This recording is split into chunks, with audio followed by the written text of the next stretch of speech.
The average Japanese household spends dramatically less on food than the average American one, and no one has ever told you why. It has nothing to do with cheaper food or smaller portions.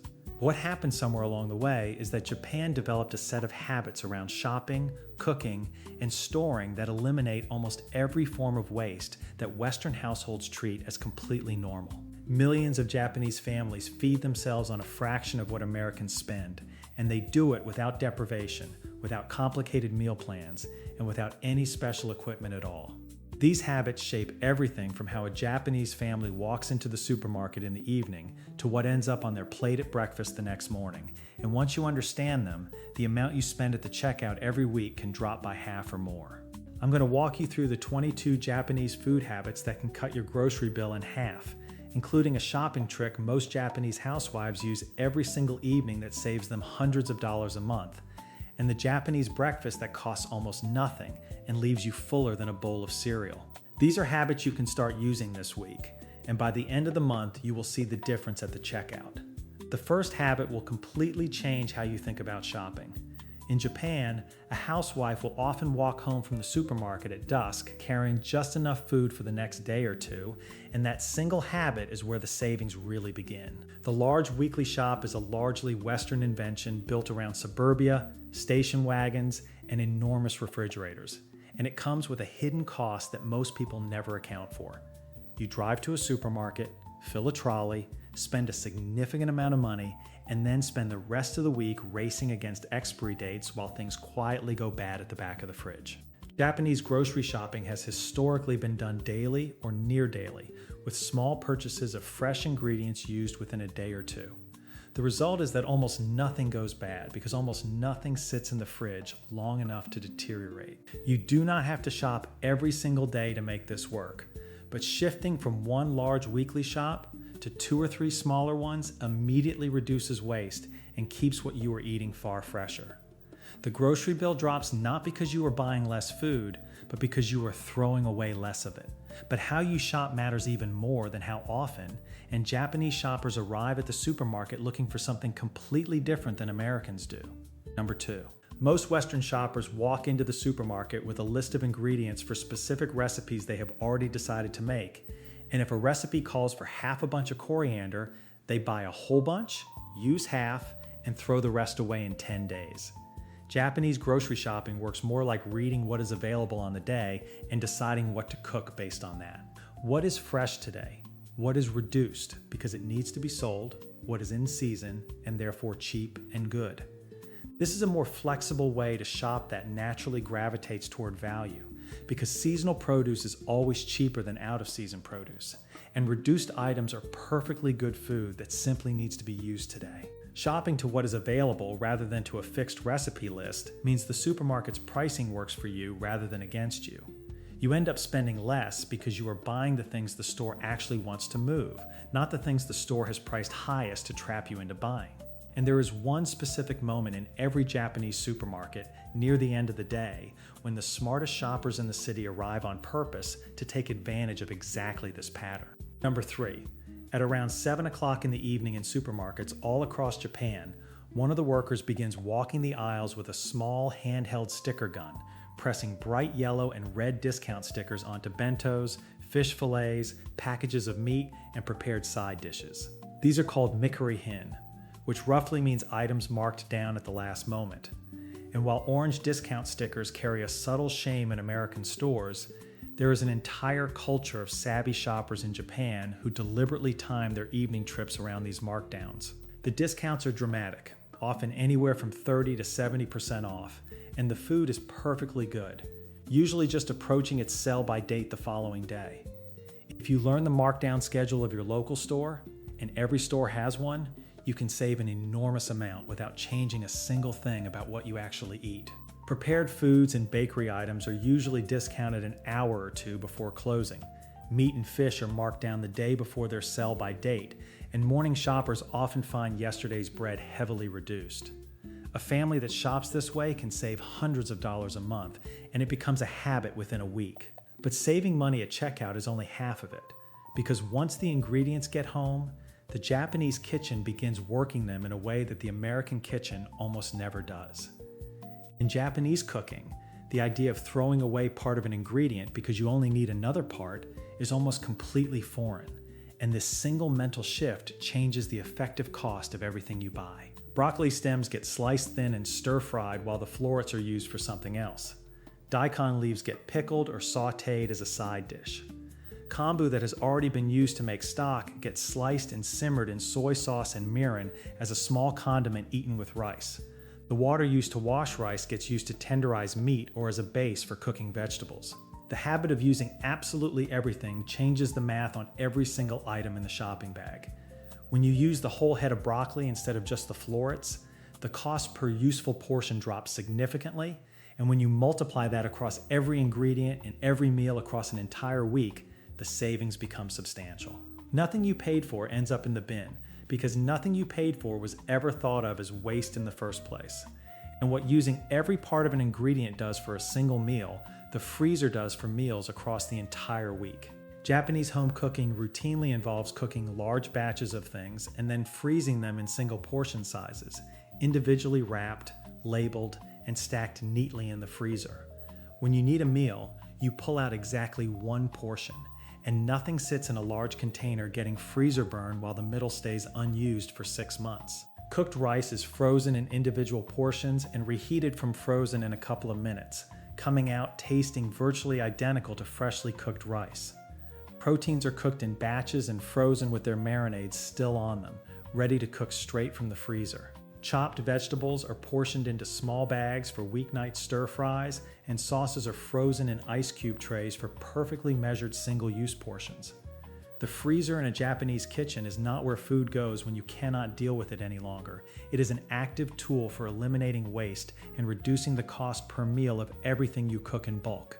Once you start portioning this way, you stop throwing food away in the freezer, and the savings add up faster than most people expect. And the smaller portioning of the freezer mirrors something even more important happening on the plate itself. In a standard American meal, the protein, which is usually a large chicken breast, a thick steak, or a substantial fillet of fish, is the center of the plate, and everything else is secondary.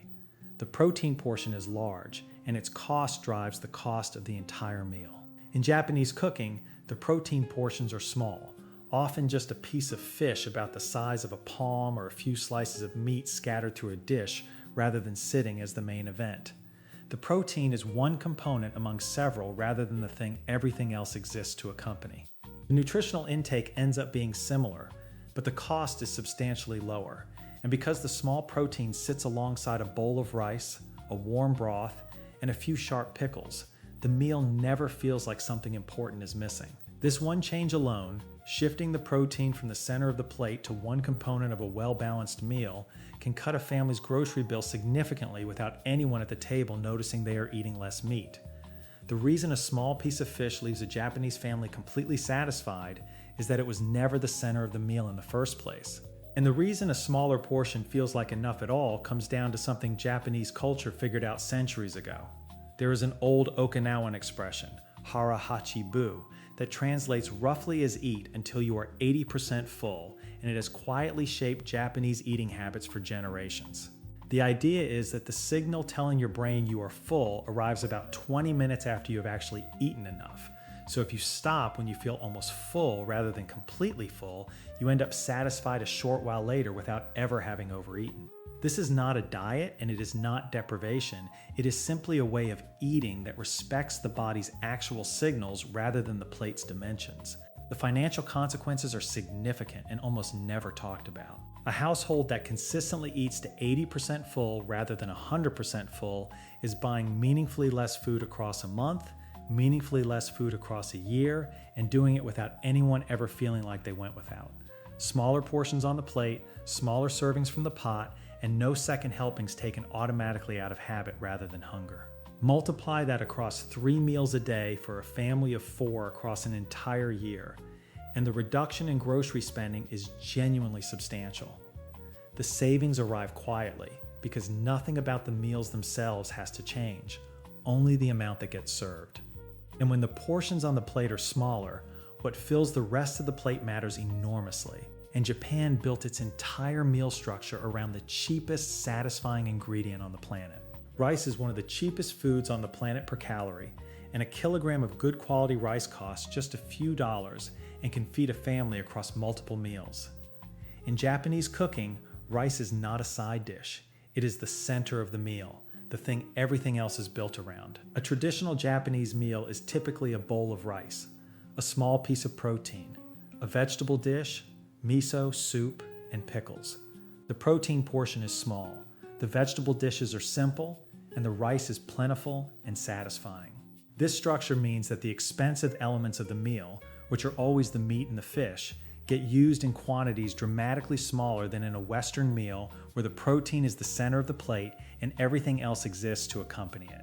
When you restructure your plate around rice, you spend less on the most expensive ingredients while ending up with a meal that is just as filling and just as nutritionally complete. More rice, less expensive protein, cheaper meal, and no one at the table feels shortchanged. But rice alone is nothing without the invisible ingredient that makes a Japanese meal taste like it took hours to prepare. Dashi is the Japanese stock made from kombo seaweed and dried bonito flakes, and it is one of the most efficient flavor multipliers in any kitchen anywhere in the world. A teaspoon of dashi powder dissolved in hot water produces a broth so deeply savory that it makes simple, cheap ingredients like tofu, eggs, and plain vegetables taste like they have been cooking for hours with expensive additions. This is the reason a bowl of miso soup made from the most inexpensive ingredients tastes like something far more considered than the sum of its parts. Instant dashi powder costs almost nothing at any Asian grocery store, and a small jar lasts months of regular cooking. Using it consistently means you can build deeply satisfying meals from the cheapest available ingredients without anyone feeling like they are eating cheaply. Once you have dashi in your kitchen, cheap tofu becomes a meal, plain rice becomes a meal, and a handful of vegetables from the discount section becomes a meal. And when there is dashi in the pot, the humble bowl of miso soup becomes something almost magical, a system for using up whatever is in the kitchen rather than a fixed recipe. Miso soup in Japan is not a set recipe that gets made the same way every time. It is a daily system for using whatever needs to be used before it goes bad. The base is always the same, which is dashi and miso, but what goes into it changes every single day based on what is sitting in the fridge and needs to be used. Wilting greens, the last few mushrooms, a piece of tofu that needs finishing, the tail end of a daikon, leftover rice turned into a loose porridge with miso broth poured over it. The result is that miso soup functions as a daily clearinghouse for ingredients that would otherwise go to waste in most kitchens. It is warm, it is satisfying, it is nutritious, and it costs almost nothing to make once your pantry has miso and dashi in it. And it means that almost nothing in a Japanese kitchen ever reaches the point where it has to be thrown away, because the soup absorbs it first. Yet even in a kitchen where soup rescues everything, some ingredients are one day away from being wasted, and Japan long ago found a way to give them a second life that lasts weeks. A vegetable that is one day away from being thrown out in a Western kitchen is, in a Japanese kitchen, an ingredient ready to be pickled. Tsukemono is the Japanese word for pickled vegetables, and the simplest versions require nothing more than salt and thyme.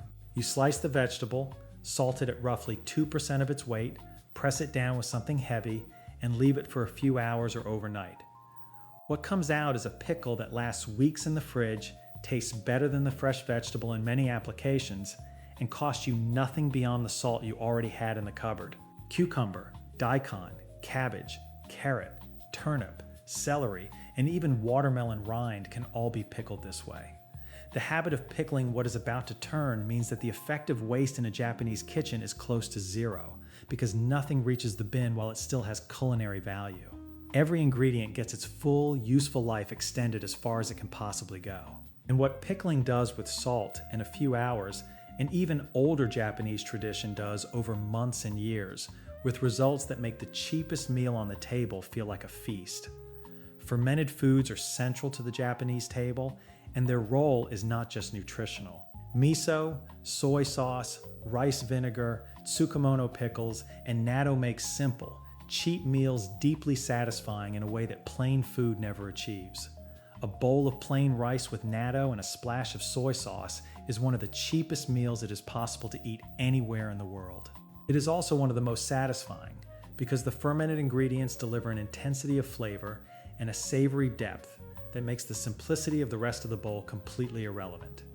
You do not feel like you are eating cheaply because the flavor tells a completely different story. Fermented foods are also among the cheapest items in any Asian grocery store. A tub of miso lasts months of regular cooking. A bottle of good soy sauce costs a few dollars and flavors hundreds of meals. And a small jar of tsukemono lasts weeks.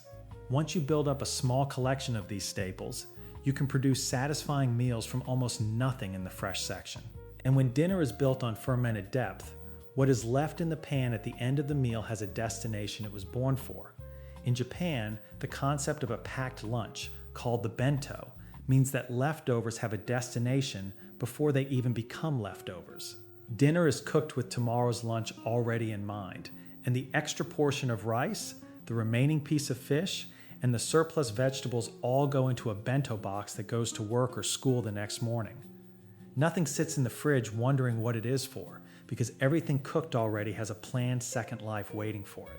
This single habit, which is cooking slightly more than you need for dinner with the explicit intention of taking the surplus for lunch, eliminates the cost of buying lunch outside almost entirely. At the scale of 5 working days a week for an entire year, the saving is substantial, easily thousands of dollars for a working couple. Once you shift into this rhythm, the concept of buying a $15 lunch downtown starts to feel strange because you already paid for tomorrow's lunch when you cooked dinner last night.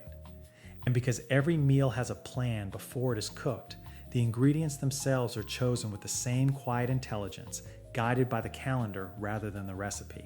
Seasonal eating is treated in the West as a conscious lifestyle choice that requires effort and planning, but in Japan it has always simply been how food works. Japanese cuisine has an extraordinarily deep relationship with seasonality, with specific ingredients associated so strongly with specific seasons that eating them out of season feels culturally wrong rather than just culinarily suboptimal. The first new tea of spring, autumn matsutake mushrooms, summer edamame, winter nabe hot pot with whatever root vegetables the season provides. The financial logic behind eating this way is simple and powerful. Seasonal produce is always cheaper than out-of-season produce because it is locally abundant, does not need to be transported from the other side of the world, and is not being produced artificially in a greenhouse somewhere. Eating what is in season is almost always eating what is cheapest and best simultaneously, which means seasonal shopping is one of those rare habits where the healthiest option and the cheapest option happen to be the exact same option. And the same instinct that guides Japanese cooks to the season's freshest produce guides them to something most Americans throw straight into the bin without thinking twice about it. Nothing that can make stock ever gets thrown away in a Japanese kitchen because everything that comes out of a vegetable can be turned into flavor. Kombu that has already been used to make dashi gets simmered a second time for a lighter version of the same stock. Vegetable trimmings like the ends of spring onions, the stems of mushrooms, the outer leaves of cabbage, and the peels of daikon all go into a bag in the freezer. And once the bag is full, they get simmered in a pot with water and become the liquid that cooks the next meal's rice or forms the base of the next day's soup.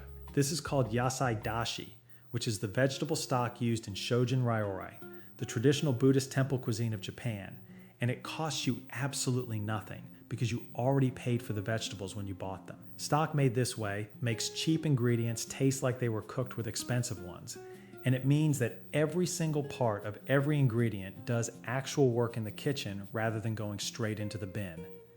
And the same principle of paying once and drinking twice runs straight through the way a Japanese household approaches everything it drinks throughout the day. Japan's default drinks are water and green tea, and both are essentially free at home once you have a kettle and a small tin of loose-leaf sencha in the cupboard. Neither of them adds meaningfully to the weekly grocery bill, and the contrast with the average Western household, where soft drinks, juices, coffee pods, bottled water, and alcohol add a substantial amount to weekly spending, is significant. Drinks are one of the most overlooked categories of food spending in Western households, and a family can easily be spending $50 or $60 a week on things they drink without ever noticing. Switching most household drink consumption over to water and loose-leaf green tea is one of the highest return, lowest effort changes anyone can make to their grocery bill. A tin of loose-leaf tea that costs $10 can last a household for months, and green tea itself is one of the most healthy beverages you can drink, which means the savings come with a health benefit rather than a sacrifice. And the same instinct, which is to pay for what nourishes rather than for what markets to you, reshapes what ends up on the plate at dinner too. Japan consumes more fish per capita than almost any other country in the world, and significantly less red meat than most Western countries. Oily fish is central to Japanese cooking, particularly mackerel, sardines, and sori. And these fish are significantly cheaper than beef or lamb while delivering more omega-3 fatty acids and comparable protein per portion. In Japan, a piece of grilled mackerel or a tin of good quality sardines is a perfectly normal and respected dinner, and there is no sense that eating fish instead of meat is a compromise or a lesser option. Shifting the balance of your weekly protein even slightly toward fish, particularly the cheaper oily fish rather than expensive salmon or tuna, produces a meaningful reduction in grocery spending while actually improving the nutritional profile of the average meal on the table. Tinned mackerel and sardines are among the cheapest sources of high-quality protein in any supermarket, and once you learn a few Japanese preparations for them, they become genuinely craveable rather than a budget compromise. And whatever protein does end up on the plate, it is what is brushed or drizzled around it that carries most of the flavor. In a Japanese kitchen, condiments do the heavy lifting that expensive ingredients do in Western cooking. And this is one of the most underappreciated reasons the food ends up so much cheaper without ever tasting cheap. A drizzle of ponzu, a small spoon of sesame paste, a few drops of ryu chili oil, a dab of yuzu kosho, or a bright streak of karashi mustard. These things cost almost nothing per serving and transform a bowl of plain noodles or a piece of cheap tofu into something that tastes considered and complete. You need less of the expensive ingredients when the condiments are doing real flavor work, which means less meat, less fish, and less of whatever costs the most, because the finishing layer of the meal is carrying more of the flavor than it does in a kitchen where condiments are just an afterthought. Building up a small arsenal of Japanese condiments over a few months costs very little and completely changes what a cheap dinner tastes like. And nowhere is this pattern of doing more with less clearer than in the meal that starts every Japanese day. A traditional Japanese breakfast consists of rice, miso, soup, a small piece of grilled fish or a soft egg, and pickles, and every single component of it is cheap. The rice was made in a large batch the day before. The miso soup uses yesterday's dashi and whatever vegetables needed using. The fish is a small piece pulled from the freezer, and the pickles have been sitting in the fridge for a week getting better every day. Compare that to the standard American breakfast habit of packaged cereals, branded juices, coffee pods, and pastries from a bakery, all of which are among the most heavily marketed and expensively packaged items in any supermarket. The Japanese breakfast delivers more nutrition for a fraction of the cost, and because it is built from the same components as every other meal in the day, nothing is bought specifically for it. This is one of the quiet secrets of Japanese food spending. The breakfast, the lunch, and the dinner all share the same core ingredients, so you never end up buying a specialized breakfast item that sits half used in the cupboard for 6 months. And the reason nothing has to be bought specifically for breakfast is the same reason nothing has to be bought specifically for anything, because the Japanese pantry is doing all the work.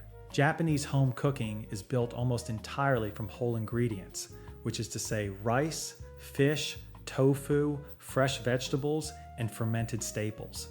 This is not because of any particular health philosophy that anyone talks about. It is simply what Japanese home cooking has always been made from throughout history.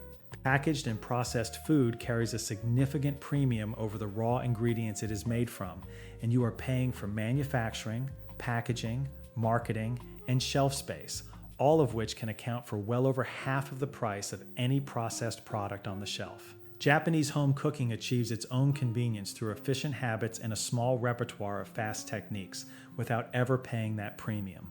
A weeknight dinner in a Japanese kitchen can come together in 15 minutes without a single processed ingredient being touched, because the pantry and the freezer between them have already done most of the work in advance. And what makes going without processed food effortless, rather than a joyless project, is a small, precise collection of ingredients that never leaves the shelf. A Japanese kitchen pantry is not large, but it is precise, and the same small collection of ingredients gets used to flavor almost every single meal that comes out of the kitchen. Soy sauce, mirin, sake, miso, rice vinegar, dashi powder, sesame oil, and dried kombu. These things keep for months or years without going bad, cost very little individually, and between them can turn almost anything you have on hand into something that tastes deeply satisfying. The practical result is that a Japanese kitchen can produce a complete, deeply flavored meal from almost nothing in the fresh section, because the pantry provides everything the fresh ingredients need in order to become a proper meal. You never reach the end of the week with bare fresh ingredients and no way to make them taste like anything, because the pantry always has the answer. And the answer is usually just 5 or 6 ingredients working together in a very particular Japanese way.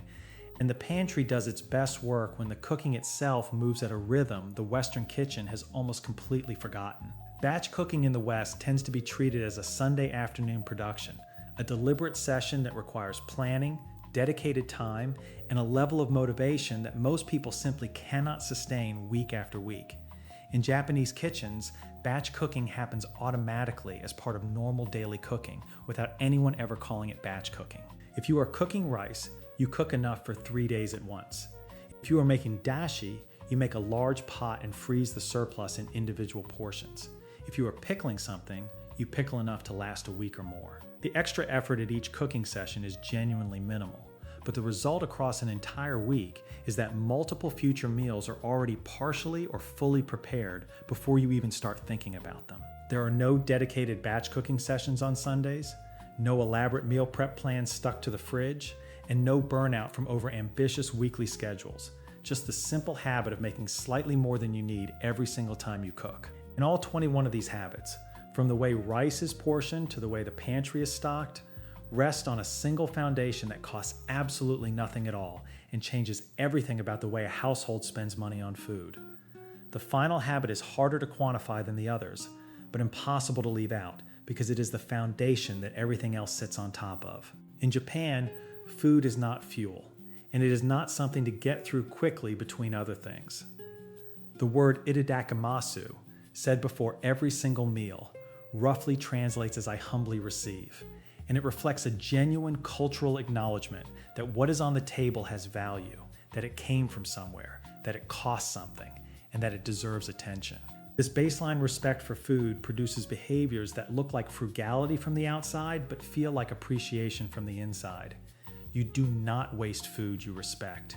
You do not buy more than you need of something you treat carefully. You do not eat mindlessly through a bag of processed food when food is understood as something worth being present for. The entire system, the shopping habits, the cooking techniques, the storage methods, the portion sizes, and the pantry choices all run on top of this one foundation. Japan did not develop these habits through economic necessity alone. It developed them through a culture that decided a long time ago that food was worth taking seriously. That decision costs nothing, and it changes everything about how much a household spends to feed itself. There you have it, 22 Japanese food habits that can cut your grocery bill in half. Start with just 3 of them this week, and by the end of the month, you will see the difference at the checkout. Thanks so much for watching, and let me know in the comments below whether you have already been doing any of these without realizing they were Japanese. And check the video out that's appearing on your screen for more Frugal Japan. I will see you soon.